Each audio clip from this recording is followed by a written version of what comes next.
নামের প্রথম লেটার যদি আপনার এস দিয়ে শুরু হয় তাহলে 2026 সালের জানুয়ারি মাসের 17 তারিখ শনিবার দিন আপনাদের কয়েকটি বিষয় খেয়াল রাখার বিশেষ প্রয়োজনীয়তা বর্তমান রয়েছে। এই দিনে কয়েকটি বিশেষ ঘটনা আপনাদের সঙ্গে ঘটবে, যার কারণে সমস্যার মুখে পড়বেন আপনারা। আজকের এই ভিডিওতে সেই সমস্ত বিষয় নিয়ে সম্পূর্ণ আলোচনা করব, তাই অনুরোধ রইল ভিডিওটি সম্পূর্ণ মনোযোগ সহকারে দেখুন। ভিডিওটি দেখে যদি আপনার ভালো লাগে একটি লাইক করে চ্যানেলটিকে সাবস্ক্রাইব করে নেবেন। এমনই ভিডিও পাওয়ার জন্য নিচের কমেন্ট সেকশনে আপনার শুভ নাম কমেন্ট করে জানাতে ভুলবেন না বন্ধু। নামের প্রথম লেটার যদি আপনার এস দিয়ে হয় তাহলে বর্তমান সময়টা আপনারা বহু ধরনের যন্ত্রণার মধ্য দিয়ে পার হয়ে এসেছেন।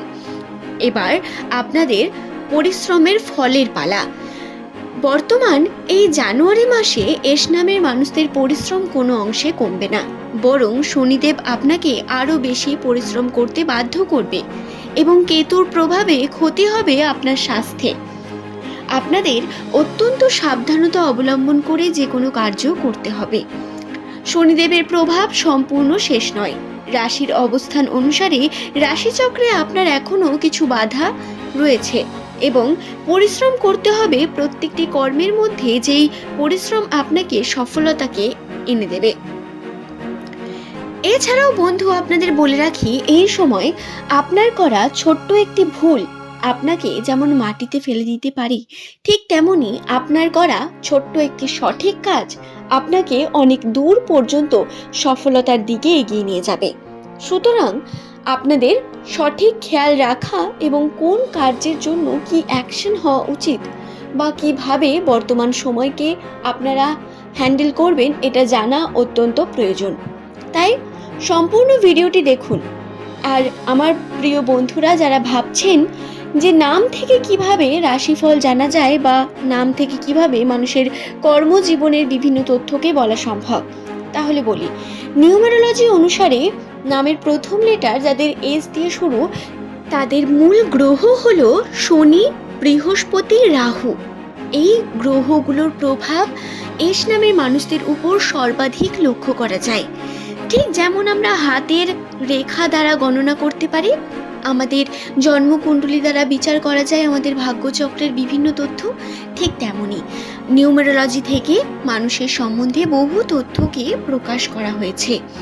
এস নামের মানুষদের এই গ্রহগুলোর উপরে তাদের সব থেকে বেশি সম্পর্ক হওয়ার কারণে 95% এস নামের মানুষদেরই প্রধানত শত্রুর সংখ্যা সব থেকে বেশি লক্ষ্য করা যায়। আপনাদের শত্রু অনেক বেশি থাকে এবং যেটা হয়তো আপনারা জানেনও না, আপনাদের প্রিয় মানুষেরাই সব থেকে বড় সমালোচক হয়ে থাকেন আপনার। এবং নামের প্রথম লেটার যদি আপনার এস দিয়ে হয় তাহলে মানুন কিংবা নাই মানুন, 2024 থেকে শুরু হয়েছে আপনার জন্য খারাপ বছর এবং 2025ও কোনোভাবে আপনার কিন্তু ভালো যায়নি। এই বছরে বহু ঘাত প্রতিঘাত উত্থান পতন দেখেছেন এস নামের মানুষেরা। দর্শক বন্ধু, এছাড়াও আপনারা কি জানেন, যদি আপনার নামের প্রথম লেটার এস দিয়ে শুরু হয় তাহলে 2026 আপনাকে পরিবর্তনের দিকে নিয়ে যাবে এবং এই পরিবর্তন হবে পজিটিভ পরিবর্তন। হ্যাঁ, পরিবর্তন আসবে গ্রহেতেও। শুক্র ও বুধ একাদশী ঘরে অবস্থান করবে, যার কারণে লাভ, সম্মান এবং আপনার আর্থিক ক্ষেত্রে উন্নতির সম্ভাবনা অনেক বেশি বৃদ্ধি পাবে। আপনার শত্রুদের মুখ বন্ধ হবে এমনিতেই। আপনাদের জন্য কিছু সাবধানতা বাণীও রয়েছে। আপনাদের দ্বিতীয় ঘরে রাহু বসে আছে, যার কারণে সম্পর্কে খারাপ প্রভাব পড়বে। সম্পর্কের ক্ষেত্রে কোনোভাবে সময় ভালো যাবে না, ঘাত প্রতিঘাত ঘটবে, মানসিক অবসান হবে অনেক বেশি। মানসিক ক্ষেত্রে আপনারা বিভিন্ন রকম ডিস্ট্র্যাক্ট ফিল করবেন এবং কর্মকে সঠিকভাবে করতে পারবেন না। এটা হবে আপনাদের সব থেকে বড় বাধা। বর্তমান সময় জানুয়ারি মাসের এই যে 16 তারিখ রয়েছে, এই জানুয়ারি মাসের 16 তারিখটি এস নামের মানুষদের জন্য অনেক বেশি আর্থিক অসঙ্গতির সময়। এই সময় হাতে টাকা পয়সা থাকলে সেই টাকা পয়সা বেরিয়ে যাবে, সেভিং হবে না। সেভিং হওয়ার নামে আপনারা দেখবেন টাকা পয়সা বেরিয়ে যাচ্ছে, তবে ইনভেস্ট সঠিকভাবে করলে তাতে লাভবান হতে পারবেন। ইনভেস্ট অর্থাৎ যদি আপনি ব্যবসার সঙ্গে যুক্ত থাকেন, এই সময় ব্যবসায় উন্নতির সম্ভাবনা আপনার অনেক বেশি রয়েছে। তবে সাবধানে থাকতে হবে আর্থিক অসঙ্গতি নিয়ে। আপনাদের কিন্তু টাকা পয়সা নিয়ে বহু সমস্যা তৈরি হবে। টাকা পয়সা সঠিকভাবে পাবেন না বা কোনো না কোনো দিক থেকে আর্থিক অবসান হতে পারে। আর্থিক ক্ষেত্রে একটা কোনো বিষয়ের হিসেব পাবেন না, মেলাতে পারবেন না কোনো কিছু, বা টাকা পয়সা খরচা হয়ে যাবে অনেক বেশি। এটা থেকে রক্ষার জন্য আপনাদের সঠিক পদক্ষেপ নিতে হবে, বুঝে নিতে হবে কি পরিমাণ টাকা আপনার কাছে আছে এবং সেটাকে কিভাবে আপনি ব্যয় করবেন। সেটা যত কম বা বেশি হোক না কেন, তবেই আপনারা সেটার হিসেব পাবেন, না হলে কিন্তু মেলাতে পারবেন না।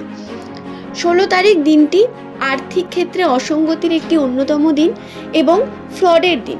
এস নামের মানুষেরা এই দিন যদি কোনো বড় কার্য করতে চান, চুক্তি করতে চান, বড় কোনো জায়গায় কোনো রকম বিষয়কে নিয়ে ডিল করতে চান, তাহলে সেই সমস্ত ক্ষেত্রে প্রমাণ সমেত কার্য করা অত্যন্ত প্রয়োজন। প্রমাণের সঙ্গে সঙ্গে সচেতনতা, সেই কার্যে আপনার জ্ঞান থাকা অত্যন্ত প্রয়োজন, নচেৎ সমস্যা বৃদ্ধি পাবে। এবং শুধুমাত্র চোখ বন্ধ করে বিশ্বাসের দ্বারা যদি কিছু করেন, তাহলে ভুল করবেন। তাই এই বিষয়টি খেয়াল রেখে কার্য করার চেষ্টা করুন। আশা করব আপনারা উন্নতির পথে এগোবেন। তবে আজকের এই ভিডিও এই পর্যন্তই। সকলের সুস্থতা এবং মঙ্গল কামনা করে ভিডিওর এই পর্ব এখানেই শেষ করলাম। পরের দিন নতুন তথ্য নিয়ে আপনাদের কাছেই আবারও হাজির হয়ে যাব বন্ধু। ভালো থাকবেন প্রত্যেকেই। আর্থিক অসঙ্গতির সময়, এই সময় হাতে টাকা পয়সা থাকলে সেই টাকা পয়সা বেরিয়ে যাবে, সেভিং হবে না। সেভিং হওয়ার নামে আপনারা দেখবেন টাকা পয়সা বেরিয়ে যাচ্ছে। তবে ইনভেস্ট সঠিকভাবে করলে তাতে লাভবান হতে পারবেন। ইনভেস্ট অর্থাৎ যদি আপনি ব্যবসার সঙ্গে যুক্ত থাকেন, এই সময় ব্যবসায় উন্নতির সম্ভাবনা আপনার অনেক বেশি রয়েছে। তবে সাবধানে থাকতে হবে আর্থিক অসঙ্গতি নিয়ে। আপনাদের কিন্তু টাকা পয়সা নিয়ে বহু সমস্যা তৈরি হবে। টাকা পয়সা সঠিকভাবে পাবেন না বা কোনো না কোনো দিক থেকে আর্থিক অবসান হতে পারে। আর্থিক ক্ষেত্রে একটা কোনো বিষয়ের হিসেব পাবেন না, মেলাতে পারবেন না কোনো কিছু, বা টাকা পয়সা খরচা হয়ে যাবে অনেক বেশি। এটা থেকে রক্ষার জন্য আপনাদের সঠিক পদক্ষেপ নিতে হবে, বুঝে নিতে হবে কি পরিমাণ টাকা আপনার কাছে আছে এবং সেটাকে কিভাবে আপনি ব্যয় করবেন। সেটা যত কম বা বেশি হোক না কেন, তবেই আপনারা সেটার হিসেব পাবেন, না হলে কিন্তু মেলাতে পারবেন না। 16 তারিখ দিনটি আর্থিক ক্ষেত্রে অসঙ্গতির একটি অন্যতম দিন এবং ফ্রডের দিন। এস নামের মানুষেরা এই দিন যদি কোনো বড় কার্য করতে চান, চুক্তি করতে চান, বড় কোনো জায়গায় কোনো রকম বিষয়কে নিয়ে ডিল করতে চান, তাহলে সেই সমস্ত ক্ষেত্রে প্রমাণ সমেত কার্য করা অত্যন্ত প্রয়োজন। প্রমাণের সঙ্গে সঙ্গে সচেতনতা, সেই কার্যে আপনার জ্ঞান থাকা অত্যন্ত প্রয়োজন, নচেৎ সমস্যা বৃদ্ধি